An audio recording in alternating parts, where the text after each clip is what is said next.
Hello and welcome to the history session. In the previous video of 9th class history, we have studied about the king, the introduction of the king Louis XVI, who was the king of France, how much ignorant personality was he, about the states, direct or indirect taxes we have studied, states में किस किस पे taxes लगते थे और third state को कितना ज़्यादा under pressure में रहना पड़ता था. These all the things we have studied. अब हम इसी chapter में क्या topic clear करने जा रहे हैं, the outbreak of French Revolution.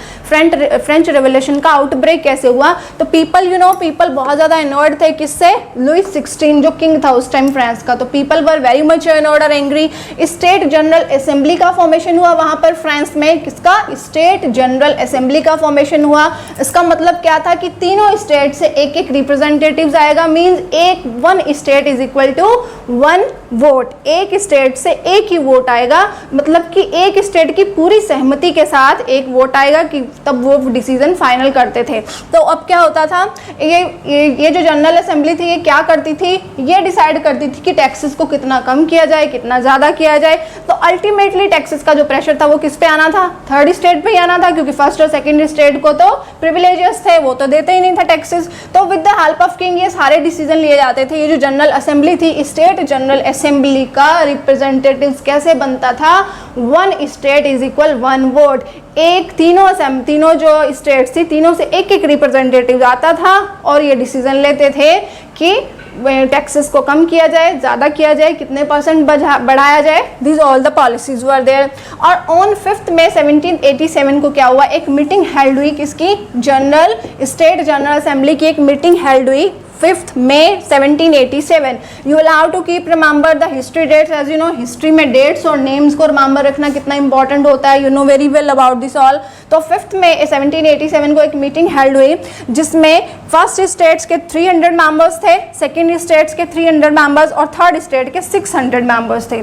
ठीक है. अब वहाँ पर जो प्रिविलेज्ड सीट्स थी फर्स्ट और सेकेंड स्टेट उनके लिए सिटिंग थी, they were sitting at the opposite sides. जबकि जो थर्ड स्टेट के मेंबर थे they were standing, no place to sit, उनके बैठने के लिए भी जगह नहीं थी. उनकी ये कंडीशन थी उस वक्त. ठीक है. और उसमें क्या था, अपार्ट फ्रॉम दिस ये चीज़ें भी थी कि वहाँ पर जो पेजेंट्स थे, आर्टिसंस थे, विमेन थी, उनको तो असेंबली में एंट्री नहीं होने दिया जाता था. These things were also there. ये सब चीज़ें भी थी वहाँ पर.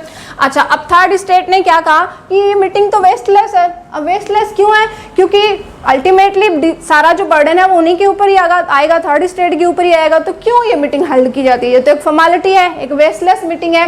क्योंकि अब वो क्या चाहते थे कि थर्ड स्टेट के मेंबर्स कि इस वोटिंग सिस्टम को चेंज कर दिया जाए. They wanted that this type of voting system must be changed. इस तरह के सिस्टम को चेंज करके इंडिपेंडेंट वोटिंग होना चाहिए. इंडिपेंडेंट वोटिंग का मतलब है one person is equal one vote, एक पर्सन अपना एक वोट देगा. ठीक है.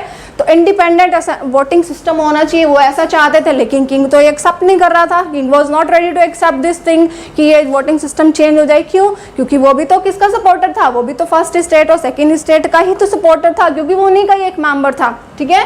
तो ये था कि किंग ने इस चीज़ को एक्सेप्ट नहीं किया. अब जब किंग एक्सेप्ट नहीं कर रहा है तो थर्ड स्टेट वाले क्या करेंगे, डेफिनेटली दे विल रिवोल्ट. तो वो रिवोल्ट करेंगे, विद्रोह करेंगे. तो थर्ड स्टेट वालों ने क्या किया, दे ड्राफ्टेड असेंबली. उन्होंने अपनी एक सेपरेट असेंबली को फॉर्म कर लिया. ठीक है. थर्ड स्टेट के जो पीपल थे उन्होंने अपनी एक सेपरेट असेंबली को फॉर्म किया जिसका उन्होंने नाम क्या दिया, national assembly. They drafted assembly 20 जून को, ऑन द डेट ऑफ 20 जून इन इंडोर टेनिस हॉल में. एक इंडोर जो टेनिस हॉल था उनका एक ही मोटिव था, टू फ्रेम द कॉन्स्टिट्यूशन, कि कॉन्स्टिट्यूशन बनाया जाए, वोटिंग सिस्टम को चेंज कर दिया जाए, एक नया कॉन्स्टिट्यूशन बनाया जाए. थर्ड स्टेट के पीपल ने एक सेल्फ फ्रेम की असेंबली जिसका नेम था national assembly by third state. Third state के पीपल ने असेंबली का फॉर्मेशन किया, नेशनल असेंबली. क्या, अब इस असेंबली का मोटिव क्या था, to check powers of the king. राजा के जो मोनार्ची है उसकी पावर्स को, मोनार्की की पावर्स को रोक दिया जाए, क्योंकि ये जो मिसयूज कर रहा है अपनी पावर्स का, फर्स्ट और सेकंड स्टेट के फेवर में रहता है, हमेशा उनके सपोर्ट में रहता है, उन पे टैक्सेस का कोई बर्डन नहीं देता है. तो इन सब चीज़ों को चेंज कर दिया जाए. और इनके जो लीडर्स थे, नेशनल असेंबली के जो लीडर्स थे वो कौन से थे, मिराबियो जो एक नोबल फैमिली से बिलोंग करते थे, और अबे सियास जो एक प्रीस्ट थे, मीन्स टू से दैट ये दोनों ही पीपल थे, ये फर्स्ट और सेकेंड स्टेट के थे, लेकिन फिर भी उन्होंने थर्ड स्टेट के पीपल को लीडरशिप करके बहुत अच्छा सपोर्ट किया. So we can say that by third state one assembly was framed whose name was National Assembly. The motive of the National Assembly was to frame constitution, was to change the system of the vote. So this was the matter at that time. अब क्या पढ़ेंगे हम? Problems in France. France में क्या क्या problems आ रही थी? I have told you earlier कि पीपल जो थे वो ब्रेड के लिए शॉर्टेज थी ब्रेड की बहुत ज़्यादा. तो विंटर सीजन था उस वक्त जब रिवोल्ट का टाइम चल रहा था. In the winter season harvest was not good क्योंकि बहुत ज़्यादा सर्दी पड़ रही थी, इस वजह से हार्वेस्ट अच्छी नहीं हो रही थी. तो पीपल जो थे वो लाइन में खड़े होते थे किसके लिए? ब्रेड की. एटलीस्ट खाने को कुछ मिलेगा, जितना भी मिलेगा, जितनी क्वान्टिटी में जितना भी खाने को मिलेगा दे विल गेट इट. तो लोगों की कंडीशन ये थी. लेकिन किंग का जो तो रवैया था, किंग का जो सिस्टम था वो बिल्कुल भी अटेंटिव नहीं था. He was not attentive at all towards the sufferings of the people of France. France के लोगों की जितनी भी प्रॉब्लम्स थी उनको लेकर वो बिल्कुल भी अलर्ट नहीं था. तो रिवोल्ट स्टॉप टुवर्ड्स, अब रिवोल्ट स्टार्ट हुआ किसके खिलाफ? फर्स्ट और सेकेंड स्टेट के खिलाफ, क्योंकि फर्स्ट और सेकेंड स्टेट के ऊपर किसी तरह का प्रेशर नहीं था.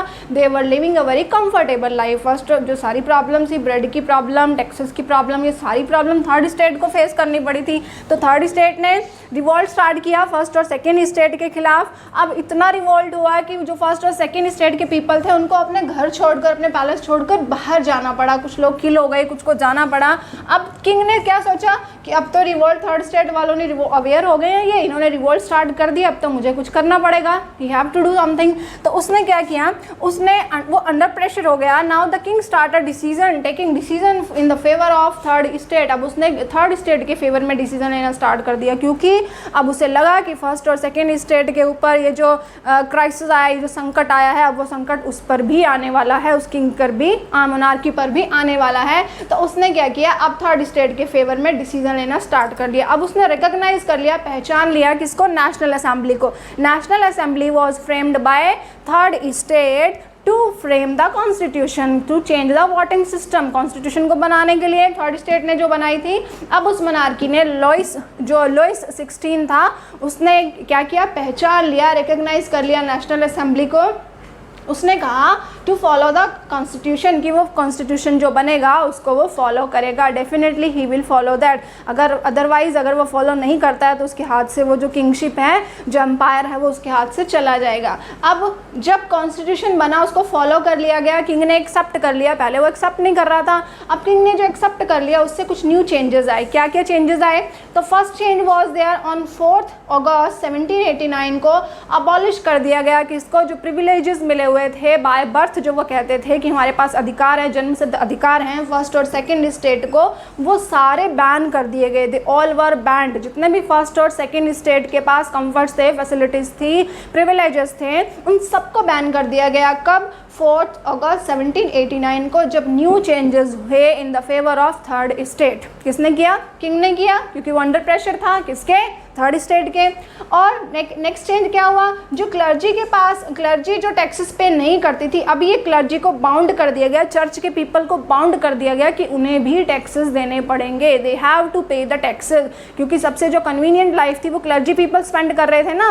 वो टैक्सेस भी लेते थे, हार्वेस्टिंग प्रोडक्शन का भी कुछ हिस्सा लेते थे. तो ये जो क्लर्जी पीपल थे, उन्हें अब बाउंड कर दिया गया कि उन्हें टैक्सेस पे करने पड़ेंगे. किसके अंदर? न्यू चेंजेस जो आए थे नेशनल असेंबली के. और जो इनडायरेक्ट टैक्सेस थे वो भी अबॉलिश कर दिए, बिल्कुल ख़त्म कर दिया उनको. जो थर्ड स्टेट के पीपल को इनडायरेक्ट टैक्सेस देने पड़ते थे वो भी अबॉलिश हो गए. उसके बाद लैंड जो चर्च के पास थी, जो 60% लैंड का जो हिस्सा चर्च के पास था, उसको भी सीज कर लिया. किसने? किंग ने. Because the king was in the pressure of the third state, क्योंकि थर्ड स्टेट के फेवर में उसको सारे डिसीजन लेने थे. अब ये जो न्यू चेंजेस हुए हैं ये सारे थर्ड स्टेट के फेवर में है. जो 60% लैंड का जो हिस्सा चर्च के पास था वो भी सीज कर लिया. किसने? किंग ने, ओके, मोनार्की ने। तो फ्रॉम, अब ये क्या बन गया, from monarchy to constitutional monarchy बन गया। पहले मोनार्की सिस्टम था, एक ही पर्सन के हाथ में, लुई 16 के हाथ में सारी पावर थी। अब ये सिस्टम क्या बन गया फ्रांस का, from monarchy to constitutional monarchy. बस में कॉन्स्टिट्यूशन के कुछ पॉइंट्स को ऐड कर दिया गया। अब ये जो 2 बिलियन लीवर्स जो है, जो फ्रांस की करेंसी थी उस वक्त 2 बिलियन लीवर्स की, जितना भी उसका जो इन्वेस्टमेंट था प्रोडक्शन का, उसका ज़मीन का, ऑल द थिंग्स, वो सारा अब क्या था, इक्वल सिस्टम के साथ चल पड़ा। तो पॉलिटिकल चेंजेस भी आए बहुत सारे। ये तो थे चेंजेस जो फेवर में थे, किसके, थर्ड स्टेट के फेवर में थे।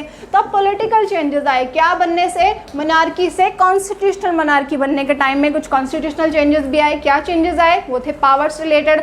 अब जैसे इंडिया में हमारे यहाँ लेजिस्लेटिव, एग्जीक्यूटिव और जुडिशरी, तो उस वक्त फ्रांस में भी ये बन गया, लेजिस्लेटिव, एग्जीक्यूटिव और जुडिशरी। लेजिस्लेटिव में कौन थे, द नेशनल असेंबली, मतलब नेशनल असेंबली के जो पीपल थे वो अपनी, उनकी ओपिनियन भी अब मैटर करती थी, तो नेशनल असेंबली थी। एग्जीक्यूटिव में कौन थे, किंग और मिनिस्टर थे, रूल्स को इम्प्लीमेंटेशन करना, उनको एग्जीक्यूट करना वो किंग और मिनिस्टर्स का काम था। और जुडिशरी में जजेस थे, जैसे कि हमारे यहाँ इंडिया में डेमोक्रेसी में हम देखते हैं, ठीक है। So these were the political changes that were done by third state, that were made because of third state, that was converted from monarchy to constitutional monarchy, ठीक है। अब इसमें क्या था, क्राइटेरिया क्या रखा गया, मैन अबव 25 ईयर्स, जो पीपल हैं जो 25 ईयर्स अबव हैं वो इनके मेंबर्स होंगे। और टैक्सेस कौन पे करेगा, जिसको एटलीस्ट 3 डेज़ की वेजेस मिली है वो ही टैक्सेस पे करेगा। ऐसा नहीं है कि जिसको 1 दिन की वेजेस मिली है वो बेचारा टैक्स कहाँ से देगा, है ना। तो जिसको 3 डेज़ की वेजेस मिली है वो टैक्स पे करेगा। अब ये जो पीपल थे जो टैक्स पे करते थे उनको एक्टिव सिटीजन बोला जाने लगा। They were called the active citizen, क्योंकि वो अर्निंग भी करते थे और टैक्सेस भी देते थे। जबकि पैसिव सिटीजन कौन थे, women were the passive citizen. Ladies जो थी वो पैसिव सिटीजन थी उस टाइम, क्योंकि ना तो वो अर्निंग करती थी और उन्हें वोट देने का भी राइट नहीं था। They didn't have the right to vote. Women को, तो विमेन को इसमें क्या बोला गया, नो वोटिंग, वो वोट भी नहीं दे सकती क्योंकि वो अर्निंग नहीं करती थी और ना ही तो वो टैक्सेस पे कर पाएंगी। तो इस तरह से उनको क्या बोला गया, पैसिव सिटीजन। और जो पीपल टैक्सेस पे कर सकते थे, those who were capable to pay the taxes, उनको बोला गया एक्टिव सिटीजन। तो 1791 में, in the year of 1791 constitutional drafting system था वो कंप्लीट हो गया। ये जो कॉन्स्टिट्यूशन का ड्राफ्टिंग सिस्टम बना था, जो उन्होंने कॉन्स्टिट्यूशन बनाया था थर्ड स्टेट के पीपल में, ये सारा जो था इसका कंप्लीशन हो गया।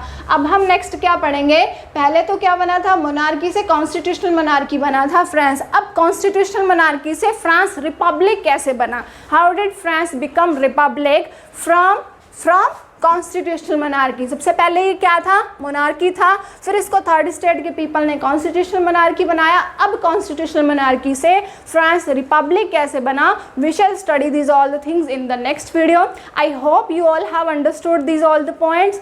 See you again with the Republic, France, and keep practicing and keep learning. Thank you.